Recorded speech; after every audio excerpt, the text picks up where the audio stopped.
tanggapi. Tadi salah satu statement yang disampaikan oleh Pak Dahana adalah ini mungkin bisa jadi salah satu solusi untuk mengatasi overcrowding di penjara. Rasa-rasanya ICJR juga sudah mengeluarkan laporan soal itu ya, Mbak? Iya, jadi ini untuk pidana kerja sosial kita ngedukung ya, ngedukung sekali gitu ya, bahwa memang alternatif pemidanaan non pemenjaraan itu harus digaungkan, harus dikuatkan.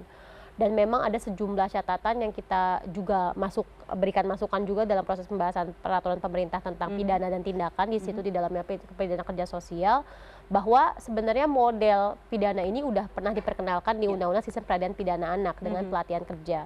Tapi dari laporan penelitian dilakukan oleh CJR ternyata ini nggak efektif. Salah satu masalah nggak efektifnya karena memang ini perlu kerjasama dengan berbagai institusi yang menyediakan mekanisme kerja sosial tersebut.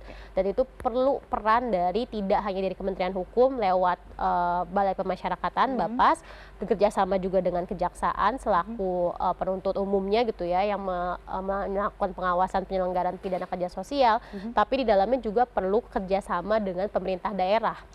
Untuk memprovide lembaga-lembaga mana yang bisa menyediakan kerja sosial, pelatihan kerja seperti itu. Dan di Undang-Undang SPPA itu nggak terjadi karena memang sosial polisinya, kebijakan sosial dan infrastruktur sosialnya itu harus kuat untuk mempersiapkan implementasi kerja sosial itu. Nah, kami punya catatan gitu bahwa ini perlu sinergi, tadi Pak Dahana sampaikan butuh sosialisasi, mungkin tidak hanya sosialisasi, tapi bagaimana mengkolaborasikan ini dengan pemerintah daerah, dengan pemerintah pusat gitu ya, di Balai Pemasyarakatan, di Kementerian Hukum dan HAM, dan juga dengan Kejaksaan untuk benar-benar menyediakan balai-balai latihan kerja untuk memprovide si kerja sosial tadi begitu. Dan kami sangat sepakat gitu bahwa ini harusnya sudah menjadi alternatif bagi penanganan overcrowding, bagi penggunaan pidana penjara yang berlebihan gitu.